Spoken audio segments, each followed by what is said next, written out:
చాలామంది డాక్టర్లు ఫ్రాడ్ చేస్తూ ఉంటారు. సో అది ఎలా చూడొచ్చు అంటే మీ వర్షంలో మీరు ఎలా దాన్ని సమర్థిస్తారా? ఏ బిజినెస్లో ఫ్రాడ్ ఉండదు, ఏ బిజినెస్లో ఫ్రాడ్ ఉండదు. బేసిక్ థింగ్ ఆలోచిద్దాము. ఇప్పుడు మీరు ఏదైనా వ్యాపారం చేస్తున్నారు, 10 రూపాయలు పెట్టి కొనుక్కొస్తారు. ఇక్కడ మీ ఇష్టం, మీరు 50కి అమ్ముకోండి, 100కి అమ్ముకోండి. మా డాక్టర్స్కి అలా ఉండదు.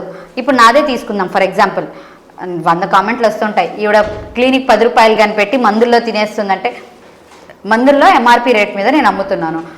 మేడం మందులు మీ దగ్గర కొనము, బయట అయితే ఒక 10% తక్కువకి వస్తాయి అంటారు. సరే మందులు మీరు కొనరు, నేను మీరు ఇచ్చే 10 రూపీస్ మీదే క్లినిక్ ఓపెన్ చేసుకుని కూర్చుని ఉన్నాను. నా కరెంటు బిల్ ఎవరు కడతారు? నా స్టాఫ్కి జీతాలు ఎవరు ఇస్తారు? నా రెంట్ ఎవరు కడతారు? ఇవి అన్నీ దేని మీద నడుస్తాయి? మీరు తీసుకునే మందుల్లో వచ్చిన డబ్బులతో ఇవన్నీ నేను పే చేయాలి. ఆ మందులు ఏముంది మేడం, మీకు 30 రూపాయలు పడితే 100 రూపాయలకు అమ్ముతారంటారు. It's absolutely wrong thing. అలాంటి మెడిసిన్స్ కూడా ఉంటాయి, కొంచెం తక్కువ B grade, A grade medicines.